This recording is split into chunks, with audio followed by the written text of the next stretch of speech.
Once media കേരളയിലേക്ക് എല്ലാ മാന്യ പ്രേക്ഷകർക്കും സ്വാഗതം.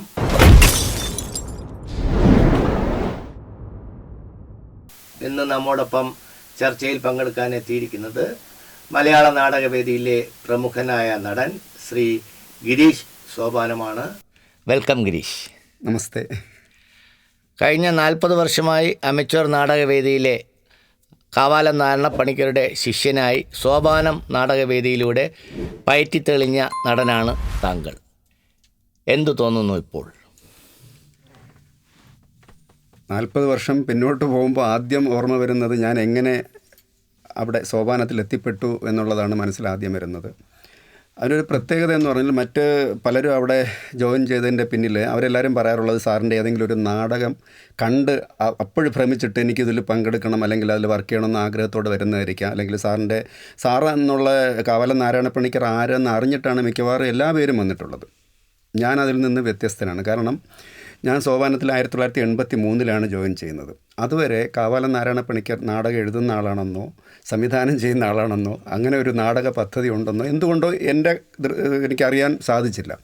ആകെ അന്ന് ആ കാലഘട്ടത്തിൽ അറിയുന്നത് റേഡിയോയിലൂടെ ഗാനരചന കാവാലം നാരായണപ്പണിക്കർ. ഇത് മാത്രമേ ഉള്ളൂ എൻ്റെ സാറുമായിട്ടുള്ള പരിചയം.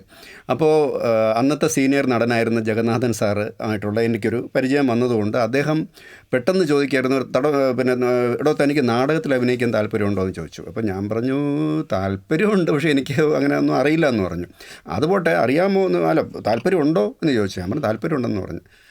അങ്ങനെ ഒരു കാര്യം ചെയ്യൂ, നാളെ നമ്മുടെ വിവേകാനന്ദ ഹാളിൽ വയലാ സാറിൻ്റെ അഗ്നി എന്ന് പറയുന്ന നാടകം അരങ്ങേറുന്നുണ്ട്, ശ്രീലതയും ആയിട്ട് അദ്ദേഹം അഭിനയിക്കുന്നുണ്ട്. അപ്പോൾ അത് കാണാൻ കാവാല സാർ നാളെ അവിടെ വരും, താൻ അവിടെ വന്നു എന്ന് പറഞ്ഞു. അപ്പം മുതൽ എനിക്കൊരു സംശയം, ഇത് ആരാണോ എന്താണോ. ജഗന്നാഥ് സാറ് ചോദിച്ചു, ഞാനങ്ങ് ഓക്കെ പറഞ്ഞു എന്നുള്ളതല്ലോ. അപ്പോൾ അതിന് മുമ്പ് എനിക്കിങ്ങനെ ഒരു ഐഡിയ, എൻ്റെ ലൈഫിൽ ഇങ്ങനെ ഒരു സംഭവം ഉണ്ടാവുന്നേ ഇല്ല. അപ്പം ഞാനത് രണ്ടും കൽപ്പിച്ച് അവിടെ ചെല്ലുന്നു. അവിടെ ചെന്നപ്പോൾ അന്നത്തെ ഒരു അംബാസഡർ കാറിൽ കാവാല സാർ ഇറങ്ങി വരുന്നു. അപ്പം ജഗന്നാഥ് സാറെ പരിചയപ്പെടുത്താണ് ഗിരീശൻ എന്ന് പറഞ്ഞാൽ, സാർ നമസ്കാരം, പറഞ്ഞു ജഗന്നാഥൻ പറഞ്ഞു. അപ്പോൾ നാളെ വീട്ടിലേക്ക് വരൂ, പൈപ്പുംമൂടിൽ അറിയാമല്ലോ അല്ലേ, ജഗന്നാഥൻ പറഞ്ഞു തരും, അങ്ങോട്ട് വരാൻ പറഞ്ഞു എന്ന് പറഞ്ഞ് അതും അങ്ങനെ ഞാൻ നാടകമൊക്കെ കഴിഞ്ഞു. സാറ് പോയി. അടുത്ത ദിവസം തന്നെ ഞാൻ പൈപ്പുംമൂടിൽ സാറിൻ്റെ വീട്ടിൽ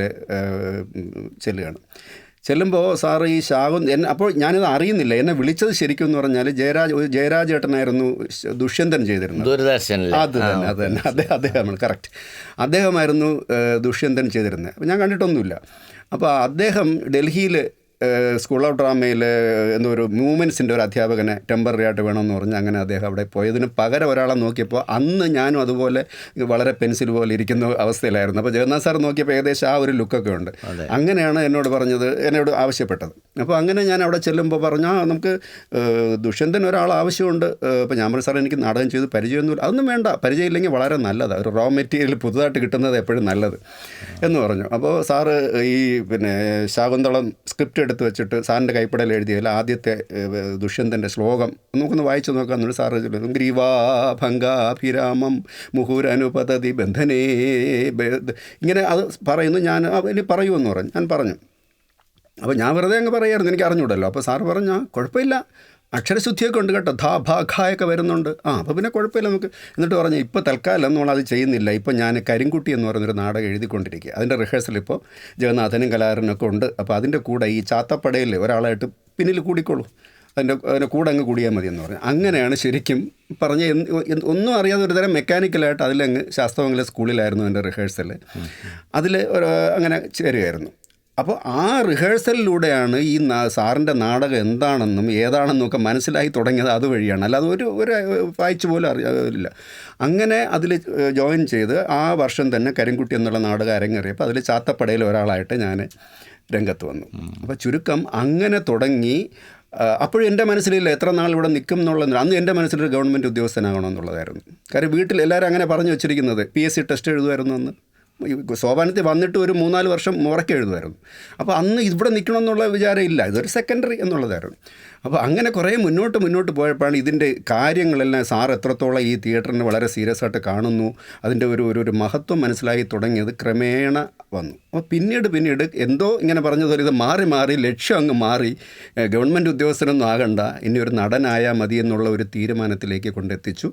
അങ്ങനെ ഓരോ റോളുകൾ പിന്നെ ക്രമേണ ആദ്യം 5-6 വർഷം ഈ ഗ്രൂപ്പിൽ തന്നെ നിന്ന് പ്രാക്ടീസ് ചെയ്യായിരുന്നു. പിന്നെ അങ്ങനെ പല റോളുകൾ ചെയ്താണ് ഇന്ന് ഇതുവരെ വന്നെത്തി നിൽക്കുന്നു. അല്ലാതെ നേരത്തെ പ്ലാൻഡ് അല്ല, ഇങ്ങനെ ഇത്രയും നമ്മുടെ ജീവിതത്തിൻ്റെ നല്ലൊരു ഭാഗം ഇവിടെ നിൽക്കുമെന്നുള്ള യാതൊരു പ്ലാനിങ്ങും ഇല്ലായിരുന്നു. അങ്ങനെ സംഭവിച്ചു എന്ന് പറയുന്നതാണ് എൻ്റെ സത്യാവസ്ഥ.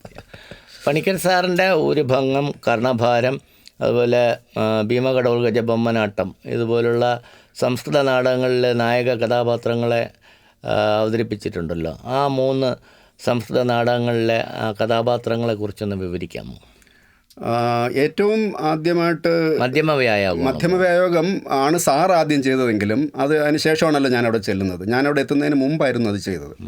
അപ്പോൾ ഞാൻ എത്തിയതിന് ശേഷം അവിടെ പുതുതായിട്ട് ചെയ്തൊരു നാടകം കർണഭാരമായിരുന്നു. പക്ഷേ അതിൽ നമ്മുടെ കലാരൻ ചേട്ടനായിരുന്നു കർണനായിട്ട് ചെയ്യുന്നത്. അപ്പോൾ അതിൽ ഞാൻ പിന്നെ പല റോളുകൾ ചെയ്യുമായിരുന്നു. അതിൽ സൂത്രധാരൻ ഇങ്ങനെയുള്ള ഗ്രൂപ്പിലെല്ലാം പങ്കെടുത്ത് അതുമായിട്ടുള്ളൊരു ബന്ധമെന്ന് പറയുന്നത്. അതിന് ശേഷം ഈ ഊരുഭംഗ നാടകം 1988 അത് ആദ്യമായിട്ട് ചെയ്യുന്നു. അപ്പോൾ അത് വള്ളത്തോളിൻ്റെ കൃതിയാണോ അടുത്തത്? അതോ പണിക്കർ സാർ തന്നെ എഴുതിയതാണ്? ഊരുഭംഗം സംസ്കൃതം തന്നെ, മലയാളമല്ല, ഒറിജിനൽ സംസ്കൃതം തന്നെ. കർണഭാരം അങ്ങനെ തന്നെയാണ്. ഭാസമഹാകവിയുടെ തന്നെയാണ് ഇത് 3 ഈ പറഞ്ഞ നാടകങ്ങൾ 3 മധ്യമവ്യായാലും ഊരുഭംഗം, കർണഭാരം, ഇത് 3 ഭാസമഹാകവിയുടെ തന്നെ നേരിട്ടെടുക്കുകയാണ് ചെയ്തത്, മലയാളത്തിലല്ല. അപ്പോൾ രണ്ടാമത് ഈ നാടകം മൂന്നാമതാണ്. ഇപ്പം എൻ്റെ ഓർഡർ പറയുകയാണെങ്കിൽ മധ്യമവ്യായം സാറ് ചെയ്തു, അത് കഴിഞ്ഞ് കർണഭാരം ചെയ്തു. അടുത്ത ഊരുഭംഗം ചെയ്യുമ്പോഴാണ് ആദ്യമായിട്ട് എന്നെ അതിൽ നായക കഥാപാത്രമായിട്ട് സംസ്കൃത നാടകങ്ങളിൽ. അതിന് മുമ്പേ ഭഗവത യുഗത്തിലെ ഗുരു ചെയ്തു, അതാണ് എൻ്റെ ആദ്യത്തെ നായക വേഷം. അത് പക്ഷേ മലയാളമാണ്, സാറിൻ്റെ ട്രാൻസ്ലേഷൻ അതിലായിരുന്നു. അത് തന്നെ ബോധായനൻ മഹാകവിയുടെ സംസ്കൃതത്തിൻ്റെ മലയാളത്തിൽ കാവാലൻ സാർ ട്രാൻസ്ലേറ്റ് ചെയ്തു. അതിലാണ് ഞാൻ ആദ്യമായിട്ടൊരു നായക വേഷം ചെയ്തത്, പ്രധാന വേഷം ചെയ്യുന്നത്. അതുവരെ ഗ്രൂപ്പിൽ മാത്രമേ ഉണ്ടായിരുന്നുള്ളൂ. അതിന് ശേഷം രണ്ടാമതാണ് സന്യാസിയായിട്ടാണോ അഭിനയിച്ചത്? ശാണ്ടിലിനായിരുന്നു അന്ന് കാന്തിമോഹൻ. കാന്തിമോഹൻ. ശരിക്കും ആ കഥാപാത്രങ്ങൾ നെടുമുടി വേണുവും ഭരത് ഗോപി അഭിനയിച്ചിട്ടുണ്ട്. അവരായിരുന്നു ആദ്യത്തെ ഗുരുവും ശിഷ്യനും. ശാണ്ടിലിനും സന്യാസി നെടുമുടി വേണുചേട്ടനായിരുന്നു, ശാണ്ടിലനായിട്ട് ഭരത് ഗോപി ചേട്ടൻ. ഞാനത് കണ്ടിട്ടൊന്നുമില്ല, കേട്ടിട്ടേ ഉള്ളൂ, പടമൊക്കെ കണ്ടിട്ടുണ്ട്, ഫോട്ടോസ് ഞാൻ കണ്ടിട്ടേ ഉള്ളൂ. അപ്പോൾ അത് കഴിഞ്ഞ് അത് വീണ്ടും ചെയ്യാനുള്ളൊരു സാഹചര്യം വന്നപ്പോഴാണ് സാറ് പറഞ്ഞത് അത് ഗിരീഷ് ട്രൈ ചെയ്യൂ. അപ്പോഴും എന്നോടത് ഞാൻ ചെയ്യുമെന്നല്ല പറഞ്ഞത്. അപ്പോഴും എനിക്ക് തോന്നുന്നത് വേറെ ആരെയും ചെയ്യാൻ ഉദ്ദേശിച്ചിരുന്നു. അപ്പോൾ പകരം മുന്നോട്ട് പോകാൻ വേണ്ടിയിട്ട് ഒരു പകരക്കാരനായിട്ട് നിന്ന് പഠിക്കാമല്ലോ അപ്പോൾ എന്ന് പറഞ്ഞിട്ടാണ് എന്നെ നിർത്തുന്നത്. അത് കുറച്ച് കഴിഞ്ഞപ്പോൾ മുന്നോട്ട് പോയപ്പോഴാണ് പറഞ്ഞത് നിങ്ങൾ തന്നെ ചെയ്താൽ മതി, പിന്നെ നിങ്ങൾ രണ്ടുപേരും തന്നെ മതി, ഇനി വേറെ ആളുകൾ കുഴപ്പമില്ല, ശരിയാവും, കളരിയിലൊക്കെ പോകുന്നുണ്ടല്ലോ, അപ്പോൾ അതിൻ്റെയൊക്കെ കാണാനുണ്ട് എന്നൊക്കെ പറഞ്ഞ് സാറിങ്ങനെ പ്രോത്സാഹിപ്പിച്ചിട്ട് ചുരുക്കം ഞങ്ങൾ തന്നെ അത് ചെയ്തു. ഞാനും ഈ കാന്തിമോഹനും തന്നെയാണ് അത് ചെയ്തത്. പിന്നെ ഒരു തവണ നെടുമുടി വേണുചേട്ടൻ വന്നത് കണ്ടപ്പോൾ വേണുചേട്ടൻ, അപ്പോൾ എനിക്കൊരു പേടിയുണ്ടായിരുന്നു എന്ത് പറയുന്നത്. വേണുചേട്ടൻ പറഞ്ഞു, അല്ല വളരെ മാറിപ്പോയി, കാര്യമെന്ന് പറഞ്ഞാൽ അന്ന് ചെയ്തതല്ല, ഇത് തിയേറ്റർ വളർന്നു, ഞാനന്ന് ചെയ്യുന്ന കാലത്തിനേക്കാളും തിയേറ്റർ വളർന്നു, അതിനൊപ്പം അതിലുള്ള സാങ്കേതിക ഉപയോഗിച്ചിരിക്കുന്ന ടെക്നിക്സ് വരെ അന്ന് ഞങ്ങൾ ചെയ്തതല്ല, അതിൽ നിന്നൊക്കെ വളരെ വളർന്നു, വളരെ ഗംഭീരമായിരിക്കും എന്നുള്ള അഭിപ്രായം വേണുചേട്ടനും പറഞ്ഞു. അത് തന്നെ ഒരു സന്തോഷമായിട്ട് തോന്നി. അത് കഴിഞ്ഞിട്ടാണ് ഞാൻ രണ്ടാമത്തെയാണ് ഈ ഊരുഭംഗത്തിലെ ദുര്യോധനൻ ചെയ്യുന്നത്. അപ്പോൾ അത് ചെയ്യുമ്പോഴും ഉള്ള പ്രശ്നമെന്ന് പറഞ്ഞാൽ അതൊരു വളരെ ടഫായിട്ട് ഞാൻ ചെയ്തിട്ടുള്ളതിൽ ആര് ചോദിച്ചാൽ ഏറ്റവും ടഫായിട്ടുള്ള ഒരു ക്യാരക്ടർ ഏതാണെന്ന് ചോദിച്ചാൽ എനിക്കും അതിൻ്റെ വെല്ലുവിളി വേറൊന്നുമല്ല, സംസ്കൃത ഭാഷ പഠിക്കണം. അത് കുഴപ്പമില്ല, അത് പഠിക്കാം എന്ന് വയ്ക്കാം. നമുക്ക് അതിൻ്റെ ഒരു ബേസിക്സ് ഒന്നും ഞാൻ ഒന്നും പഠിച്ചിട്ടൊന്നുമില്ല, എന്താണ് അതിൻ്റെ മലയാള മീനിങ് മനസ്സിലാക്കിയിട്ടാണ് ഇപ്പോഴും ചെയ്യുന്നത് എന്നുള്ളത്. പക്ഷേ അതിലൊരു എന്ന് പറഞ്ഞാൽ ഈ നായക കഥാപാത്രം എന്ന് പറയുന്നത് തുടരണ്ടും ഭീമൻ്റെ ഗത കൊണ്ട് അടി കൊണ്ടിട്ട് എഴയുന്ന കഥാപാത്രമാണ്. അപ്പോൾ അതൊരു വെല്ലുവിളി എടുത്ത് എങ്ങനെ ഈ 1.5 മണിക്കൂർ പിന്നെ കിടന്ന് അഭിനയിക്കുന്നുള്ളത്. അപ്പോൾ സാറിൻ്റെ ഒരു സ്റ്റൈൽ അതല്ലല്ലോ, നമ്മുടെ എന്ന് പറഞ്ഞാൽ അങ്ങനെയല്ലേ, ഈ തുടരണ്ടും പൊട്ടിക്കിടക്കുന്ന ദുര്യോധനൻ തന്നെ ഇടയ്ക്ക് നൃത്തം ചെയ്യും ഒക്കെ ചെയ്യും.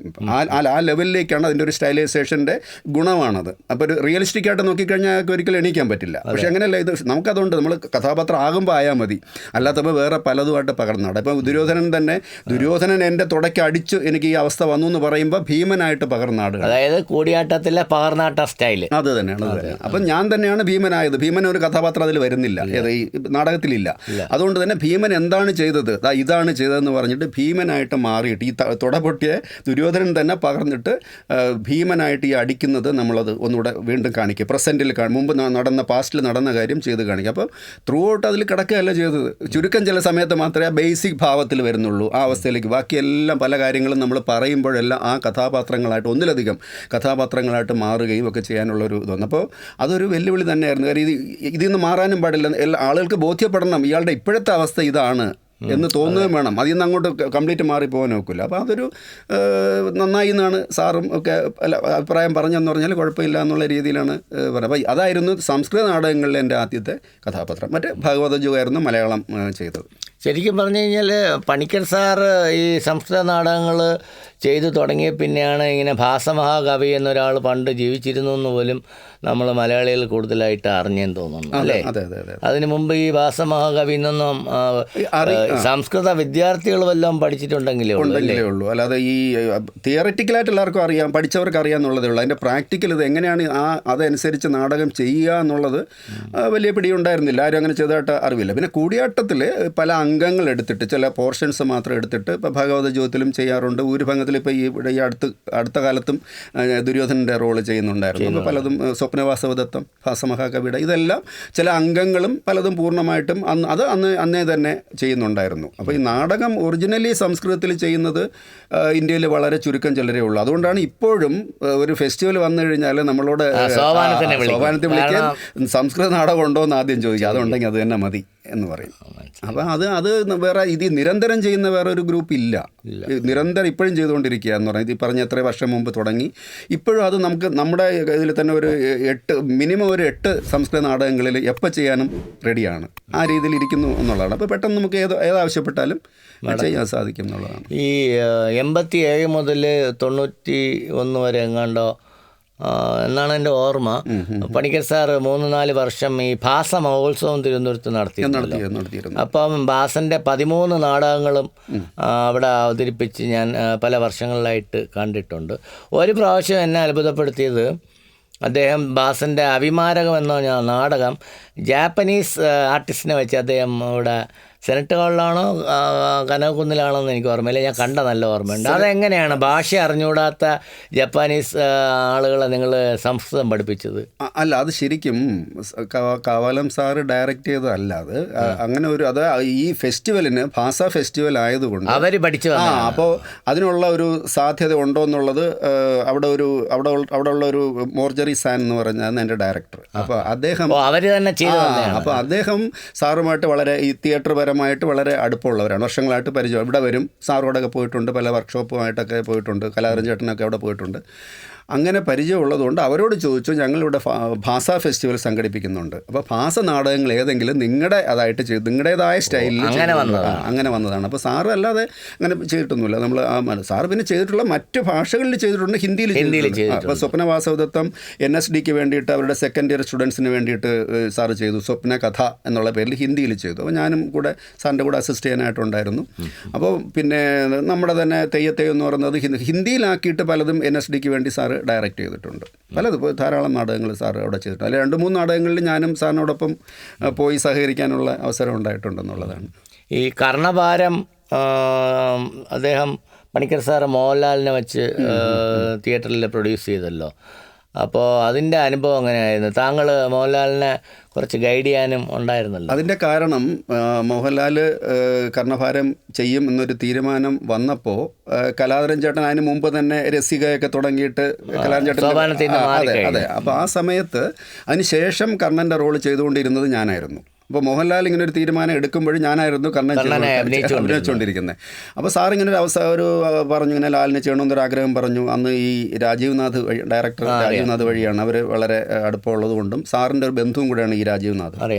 അപ്പോൾ അങ്ങനെയാണ് ഈ ഒരു ടോക്ക് വന്നത്. അപ്പോൾ സാർ പറഞ്ഞു നമുക്ക് പുള്ളി പറയുന്നു. അപ്പോൾ സാർ ചില കണ്ടീഷൻസ് അങ്ങോട്ട് വെച്ചു, വേറെ ഒന്നുമല്ല, പെട്ടെന്ന് വന്ന് ചെയ്തിട്ട് പോകാൻ പറ്റില്ല, വേറെ എല്ലാം മാറ്റി വെച്ചിട്ട് 1 മാസം മിനിമം ഡെയിലി കണ്ടിന്യൂ വരാം. അപ്പം പുള്ളി സമ്മതിച്ചു. ഓക്കെ സാർ ഞാൻ നിന്ന് തരാം, എനിക്ക് അറിഞ്ഞുകൂടാ സാറ് പറഞ്ഞ എന്തുവേണം ചെയ്യാമെന്ന് പറഞ്ഞ് അങ്ങനെ വന്നിട്ടാണ് ചെയ്തത്. എഫർട്ട് മാക്സിമം എടുത്തു എന്നുള്ളത്.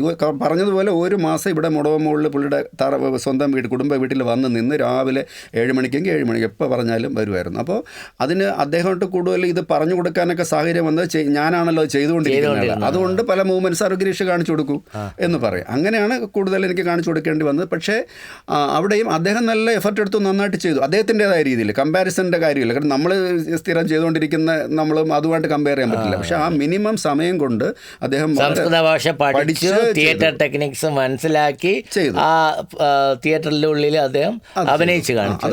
അതൊരു വലിയ കാര്യം തന്നെയാണ്. പക്ഷേ എന്താണോ ഞാൻ ചെയ്തുകൊണ്ടിരുന്നത് അതിൻ്റെ ഒരു ഫോട്ടോ കോപ്പി അല്ല ചെയ്യിച്ചത്. പല മൂവ്മെൻറ്റ്സും ചെയ്യുമ്പോൾ പറഞ്ഞതുപോലെ ഓരോരുത്തരുടെ ബോഡി കൾച്ചർ അനുസരിച്ച് ചില മൂവ്മെൻറ്റ്സ് ഇണങ്ങും, ചിലത് ഇണങ്ങില്ല. അപ്പം ചിലത് മോഹൻലാൽ ചെയ്യുമ്പോൾ സാറ് പറയും അല്ല അത് ഗിരീഷ് അത് വേണ്ട, നമുക്ക് പകരം മാറ്റി കൊടുത്ത് വേറെ ഒരു ഇത് കൊടുത്താലോ എന്ന്. അപ്പോൾ അതിന് വേണ്ടിയിട്ട് ഒരുപാട് മാറ്റങ്ങൾ വരുത്തിയിട്ടാണ്. ശരിക്കും ഇപ്പോൾ അതിൻ്റെ വീഡിയോ കാണുമ്പോൾ അറിയാൻ പറ്റും. ഇപ്പം ഞങ്ങൾ ചെയ്തുകൊണ്ടിരിക്കുന്ന കർണഭാരം അതും തമ്മിൽ ഒന്ന് തന്നെയാണ്, പക്ഷേ വ്യത്യാസമുണ്ട്, വളരെ വ്യത്യാസമുണ്ട്. അങ്ങനെ അപ്പോൾ അത് വേറെ രീതിയിലേക്ക് അതങ്ങ് പോയി എന്നുള്ളതാണ്. ആ ഒരു സാഹചര്യം വന്ന് അങ്ങനെ ചെയ്തു. പക്ഷേ അദ്ദേഹം വളരെ ഗംഭീരമായിട്ട് ചെയ്തു അദ്ദേഹത്തിൻ്റെതായ രീതിയിൽ. അതെപ്പോഴും മാറുമല്ലോ. ഒരു നടനെ പോലെ കലാരൻ ചേട്ടൻ ചെയ്യുന്ന കർണനെ അല്ല ഞാൻ ചെയ്യുന്നത്. അതൊരിക്കലും അതുപോലെ ചെയ്യാൻ പറ്റില്ല. എൻ്റേതായ രീതിയിൽ അത് ചെയ്യാൻ പറ്റും. അതൊരു നല്ലൊരു അനുഭവമായിരുന്നു ഈ പറയുന്ന അദ്ദേഹം. ശരിക്കും മോഹൻലാൽ ഈ കർണഭാരത്തിലെ സംസ്കൃത നാടകം അഭിനയിച്ചതിൻ്റെ പേരിൽ അദ്ദേഹത്തിന് കാലടി സർവകലാശാല PhD ഡോക്ടറേറ്റൊക്കെ നൽകി ആദരിക്കുകയുണ്ട്. അപ്പം സംസ്കൃതത്തിൻ്റെ ആ വാല്യൂ അത്ര മഹത്തരമാണെന്നാണ് നമുക്ക് മനസ്സിലാക്കേണ്ടത്. പുതിയ തലമുറയ്ക്ക് പക്ഷേ സംസ്കൃതത്തോട് ഒരു വിപ്രതിപത്തിയാണുള്ളത്. എന്തുകൊണ്ടാണ് അത്? ഒന്നിപ്പോൾ പൊതുവെ ഒരു ധാരണയുള്ളത് ഈ പഴയ കാര്യങ്ങൾ ഇപ്പോൾ പറയപ്പെടുന്നത് ഈ ഭാസനാടകങ്ങളും ഒക്കെ അദ്ദേഹം ഈ ഭാസമഹാകവി ജീവിച്ചിരുന്നു എന്ന് പറയുന്നത് 2000 വർഷങ്ങൾക്ക് മുമ്പെന്നാണ് പറയപ്പെടുന്നത്. അതിൽ തർക്കമുണ്ട്, നമുക്ക് തെളിവില്ലല്ലോ. പല ഇത് വെച്ചിട്ടാണ് പറയുന്നത്. പലരും അങ്ങനെ പറയുന്നുണ്ട്, അല്ല എന്ന് പറയുന്നുണ്ട്. അതിൽ കാര്യമൊന്നുമില്ല, എത്ര വർഷമായിക്കൊണ്ട് പോട്ടെ. പക്ഷേ അദ്ദേഹം എഴുതിയ നാടകങ്ങൾ പലതും നമ്മൾ എടുത്തു കഴിഞ്ഞാൽ നോക്കുമ്പോൾ അത് 2000 വർഷം മുമ്പ് ഉള്ള പഴയതാണെന്ന് വേണമെങ്കിൽ പറയാം.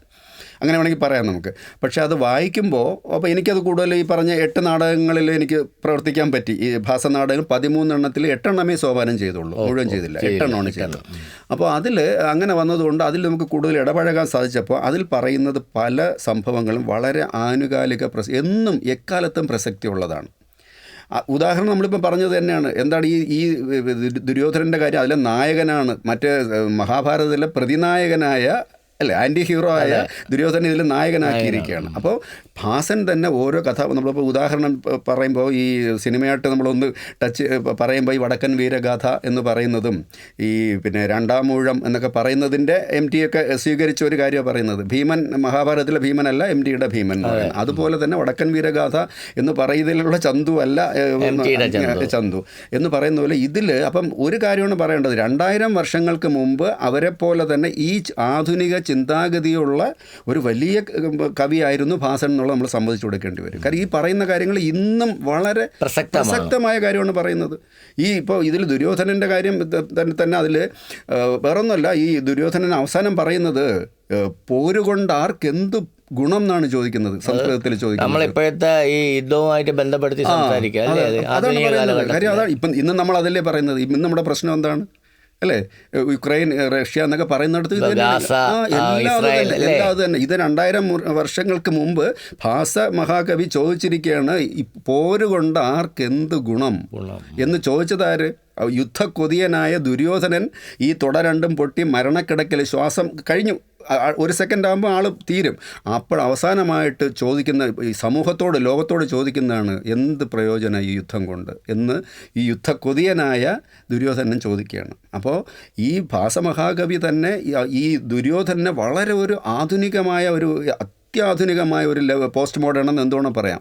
എന്നും അത് ചെയ്തു കഴിഞ്ഞാൽ പ്രസക്തി ഉള്ളത് തന്നെയാണ്. എല്ലാം അങ്ങനെ ഇപ്പോൾ കർണഭാരം എടുത്താലും അത് തന്നെ ഒന്ന് ചിന്തിച്ചു കഴിഞ്ഞാൽ ഈ കവചകുണ്ടലങ്ങൾ എന്ന് പറയുന്നത് നമ്മൾ നോക്കുമ്പോൾ സാധാരണ നമ്മൾ അതിനു മുമ്പ് അറിയുന്ന എന്താണ്, ഒരു 2 ഓർണമെൻറ്റ്സ്, ഈ ഇവിടെ ഇയർ ഓർണമെൻറ്റ്സും ഒരു മാല പോലെ കുണ്ടലങ്ങൾ. അപ്പം അങ്ങനെയാണ് നമ്മൾ ധരിച്ചൊരുക്കുന്നത്. അത് പിടിച്ചോ എന്ന് പറയുകയാണെങ്കിൽ എടുത്തു കൊടുക്കാം. പക്ഷേ ഭാസമഹാകവി അതിനെക്കുറിച്ച് പറയുമെന്ന് പറഞ്ഞാൽ എൻ്റെ കൂടെ ജനിച്ചതാണല്ലോ, ജനിച്ചപ്പോൾ അപ്പം തന്നെ നമുക്ക് നമ്മുടെ യുക്തി അനുസരിച്ച് ജനിക്കുമ്പോൾ കൂടെ ഉള്ളത് ഒരിക്കലും ഓർണമെൻ്റ് ആയിരിക്കില്ലല്ലോ, ശരീരഭാഗം തന്നെ ആവണ്ടേ. അപ്പോൾ ജനിച്ചപ്പോൾ ഇത് രണ്ടും ഉണ്ടെങ്കിൽ നമുക്ക് മനസ്സിലാകാം പറിച്ചു മാറ്റാൻ പറ്റാത്ത ശരീരഭാഗം തന്നെയാണ് കവചവും കുണ്ടലവും. നമ്മളതിനെ തെറ്റിദ്ധരിച്ച് ഇങ്ങനെ വെറുതെ എടുത്തിടുന്ന സംഭവമാണെന്ന് വിചാരിക്കും. അപ്പോൾ ആ ഡെപ്തിലേക്ക് അത് പോകണം.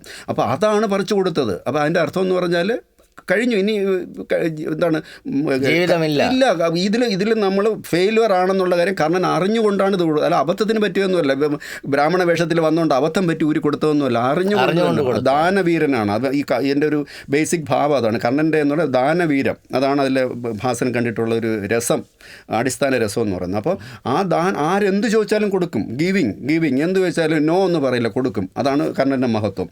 അപ്പോൾ ജീവനാണ് ചോദിച്ചത്, ഇതാ പിടിച്ചോ, എനിക്ക് ജീവൻ തന്നേക്കാം എന്ന് പറഞ്ഞിട്ട് വീണ്ടും എവിടെയാണോ അർജുനൻ അവിടേക്കൻ തേർ തെളിക്ക്, എത്രാസൗ അർജുന തത്രൈവ ചോദ്യത മമരഥ.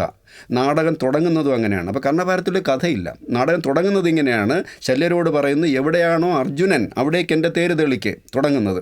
നാടകം എൻഡ് ചെയ്യുന്നതും അങ്ങനെയാണ്, എവിടെയാണോ അർജുനൻ അവിടേക്ക് എൻ്റെ തേർ തെളിക്ക്. അപ്പോൾ ഇതെല്ലാം അഴിച്ചു കൊടുത്തിട്ട് നേരെ അപ്പോഴും പിന്മാറുന്നില്ല. തോൽവി ഉറപ്പാണ്, എന്നാലും ഞാൻ മുന്നേറും, ഞാൻ പിന്നോട്ടില്ല എന്ന് പറഞ്ഞ് പോകണം. അപ്പോൾ ഇതിൽ ശരിക്കും അതിലൊരു കഥയില്ല. അതാണ് ഞാൻ പറഞ്ഞത്, അതിലും മോഡേണാണ് ഭാസമഹാകവി. ഒരു കഥയില്ലാത്ത നാടകം ആലോചിച്ച് നോക്കണം. 2000 വർഷങ്ങൾക്ക് മുമ്പ് ജസ്റ്റ് മെമ്മറി മാത്രമാണ് സംഭവിച്ചു. ഇന്ന് പരശുരാമൻ ശപിച്ചു, അത് ഓർമ്മ വരുന്നു. കുന്തി അമ്മയുടെ വാക്കുകൾ ഓർമ്മ വരുന്നു. ബ്രാഹ്മണൻ ഇത് പറിച്ച് കൊണ്ടുപോയി, ഇത് മാത്രമേ ഉള്ളൂ. ഈ 3 ഓർമ്മകൾ മാത്രമാണ് കർണഭാരം. അതിൽ ഒരു കഥയും ഇല്ലാന്ന്, ഒരു സിറ്റുവേഷൻ മാത്രമാണ്. അപ്പോൾ ഇത്തരം കാര്യങ്ങൾ ഒന്നുകൂടെ പറയാൻ നേരത്തെ ചോദിച്ചാൽ ആ മധ്യമവേഗത്തെക്കുറിച്ച് പറഞ്ഞില്ല. മധ്യമവേഗത്തിൽ കടോകരാണ് ചെയ്തതെങ്കിലും അതിലും വരുന്ന ഈ മധ്യമത്വം എന്ന് പറയുന്നത്, മിഡിൽ എന്ന് പറയുന്നത് ഇന്ന് നമുക്ക് കാണാവുന്നത്, ഇടയ്ക്ക് നിൽക്കുന്ന ആൾ, എല്ലാം സഫർ ചെയ്യേണ്ട അയാളാണ്. അവിടുന്നും അടികിട്ടും ഇവിടുന്നും അടികിട്ടും. അതെ, അച്ഛൻ പറയുന്നത് എനിക്ക് മൂത്തവനാണ്, എൻ്റെ ശേഷക്രിയകൾ ചെയ്യാനൊക്കെ അവനാണ്, അതുകൊണ്ട് അവനെ വിട്ടുതരില്ല. അമ്മ പറയുന്നത് എനിക്ക് 3ാമത്തെ ഇളയ മകനാണ് പ്രിയം, അവനെയും തരില്ല എന്ന് പറയാം. അപ്പം നടുക്കുള്ള ആൾ ഇങ്ങനെ നിൽക്കുക, എന്നെ ആർക്ക് വേണം എന്നുള്ള മട്ടിൽ നിൽക്കും. ഇന്നും അത് കാണാം സമൂഹത്തിൽ, അല്ലേ? അത് ആളുകളെന്നുള്ളതല്ല, രാജ്യങ്ങളെടുത്താലും ഈ മധ്യസ്ഥം വഹിക്കുന്ന രാജ്യങ്ങളുണ്ട്. അവരാണ് അവിടുന്നും ചീത്ത കേൾക്കും, ഇവിടുന്നും ചീത്ത കേൾക്കും. ഈ ഇതുണ്ട്, അതിന് കോംപ്രമൈസിന് പോകുന്നവരാണ് പ്രശ്നമുണ്ട്. ഇന്ന് പറഞ്ഞതുപോലെ തന്നെയാണ് ഇതിൽ എപ്പോഴും എക്കാലത്തും ഉള്ള ഒരു മാനസികമായിട്ടുള്ള നമുക്ക് ഭയങ്കരമായിട്ട് ഫീൽ ചെയ്യുന്ന ഒരു വിഷയമാണ് ഈ മധ്യമവേഗം എന്ന് പറയുന്നത്. പക്ഷെ മഹാഭാരതത്തിൽ ജസ്റ്റ് പറഞ്ഞു പോകുന്ന ഒരു എപ്പിസോഡാണത്, ജസ്റ്റ് പറഞ്ഞു പോകുന്നേ ഉള്ളൂ. അതിനെ ഭാസമഹാകവി എടുത്തിട്ട് അതിനൊരു നാടകമാക്കി മാറ്റി എന്നുള്ളതാണ്. അപ്പം എൻ്റെ അഭിപ്രായത്തിലോ അല്ലെങ്കിൽ അനുഭവം കൊണ്ട് മനസ്സിലായത് ഭാസമഹാകവിയെപ്പോലെ ഒരു മോഡേൺ പോയറ്റ് അല്ലെങ്കിൽ പ്ലേ റൈറ്റ് വേറെ ഇല്ല എന്ന് വേണം പറയാം. ബാക്കിയൊക്കെ അതിൻ്റെ അതിൽ വന്നതാണ്. അപ്പോൾ അതുകൊണ്ടാണ് നേരത്തെ ചോദിച്ച പോലെ എന്തിനാ ഇപ്പോൾ ഈ പഴഞ്ചനായ സംസ്കൃത നാടകങ്ങൾ ചെയ്യുന്നു? ഒരിക്കലും പഴഞ്ചനല്ല, എഴുതിയത് പഴയതായിരിക്കാം, പഴയ കാലഘട്ടത്തിൽ, പക്ഷേ ഇന്നും വളരെ മോഡേൺ ആണ്, വളരെ മോഡേൺ. അതിൻ്റെ ഇതെല്ലാം വളരെ ഇന്നത്തെ സമൂഹത്തിന് ആപ്റ്റ് ആണ്. അതെ, ഒന്നുകൂടെ പറയുമ്പോൾ അത് എത്ര പറഞ്ഞാലും തീരില്ല, എന്നാലും പറയണം. അതിൽ ഈ ഊരുഭംഗത്തിൽ ധൃതരാഷ്ട്രരെ കുറിച്ച് ബലരാമൻ ഒരു കമൻറ്റ് പറയുന്നുണ്ട്. അതാ പിന്നെ ബലരാമൻ ധൃതരാഷ്ട്ര വരികയാണ് എന്ന് പറയുന്നത് അദ്ദേഹം വരുന്നതിനെക്കുറിച്ച് വർണ്ണിക്കുകയാണ്. എന്താണ് പറയുന്നത്? സുതശത പ്രവിഭക്ത ചക്ഷു, അതാണ് പറഞ്ഞത്. അദ്ദേഹം അന്ധനാണ്. അപ്പോൾ നമ്മൾ വിചാരിക്കും എന്താണ്, കണ്ണ് കാണാത്ത ആളൊന്നും ആയിരുന്നില്ല ശരിക്കും ധൃതരാഷ്ട്രർ. നമ്മൾ ഫിസിക്കലി കണ്ടതുകൊണ്ടാണ് അങ്ങനെ തോന്നിയത്. ഫിസിക്കലി അല്ലായിരുന്നു അന്ധൻ എന്ന് പറഞ്ഞാൽ. ശതം സുതന്മാർക്ക് 100 പുത്രന്മാർക്ക് വേണ്ടി സ്വന്തം കാഴ്ചശക്തി ഡിവൈഡ് ചെയ്ത് കൊടുത്തതുകൊണ്ട് പുള്ളി അന്ധനായി. അതാണ് ഭാസൻ പറഞ്ഞിരിക്കുന്നത് 2000 വർഷങ്ങൾക്ക് മുമ്പ് പറഞ്ഞത്. നമ്മൾ കാണുന്ന ശരിക്കും ദുര്യോധനനും സഹോദരന്മാരും ആദ്യം ഒരു മാംസപിണ്ഡമായിട്ടാണല്ലോ പിറന്നത്. അതെ അതെ അതെ. പിന്നെ അതിനെ 100ആയി 101ആയി അങ്ങനെയാണല്ലോ പുരാണം പറയുന്നുണ്ട്. ശരിക്കും ഈ ഭാസകവി നമ്മുടെ സംസ്കൃത നാടക രീതി അനുസരിച്ചിട്ട് ട്രാജഡി പാടില്ല സംസ്കൃത നാടകങ്ങളിൽ. അതിന് വിരുദ്ധമായിട്ടാണ് ഊരുഭംഗം ഒരു ട്രാജഡി ആണെങ്കിൽ പോലും ഭാസമഹാകവി അത് എഴുതിയിട്ടുള്ളത്. അതേക്കുറിച്ച് ഗിരീഷ് എന്ന് പറയുന്നത്. ബാക്കി എല്ലാ സംസ്കൃത നാടകങ്ങളും ശുഭാന്ത്യത്തിലാണ്. അല്ല, അതുപോലെ തന്നെയാണ് കൂടിയാട്ടം. സംസ്കൃത നാടകങ്ങൾ അവതരിപ്പിക്കുന്ന രീതിയാണല്ലോ കൂടിയാട്ടം. കൂടിയാട്ടത്തിലും സാധാരണ ട്രാജഡി സീനുകളോ അങ്ങനത്തെ ഇത് കാണാറില്ല. ബാലിവധത്തിലെന്തോ ഉണ്ട്. ബാലിയുടെ മരണം അമ്മന്നൂരെല്ലാം അങ്ങനെയാണ് അവതരിപ്പിച്ച് കണ്ടിട്ടുള്ളത്. പൊതുവെ പറയാറുണ്ട് അങ്ങനെ ഈ പറയുന്ന മരണ രംഗം എന്ന് പറയുന്നത് കാണിക്കാൻ പാടില്ല എന്നൊരു വിശ്വാസമുണ്ട്. അങ്ങനെ പാടില്ല എന്ന് പറയാം. അതെന്താണെന്ന് അറിയില്ല എൻ്റെ കാരണം.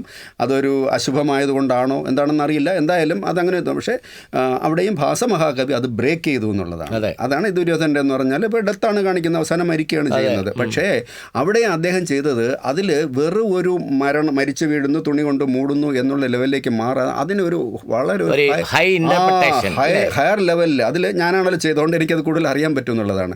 ആ ദുര്യോധനൻ്റെ അന്ത്യം കാണിക്കുന്നത് വെറുതെ മരിച്ചു വീഴുകയല്ല ചെയ്യുന്നത്.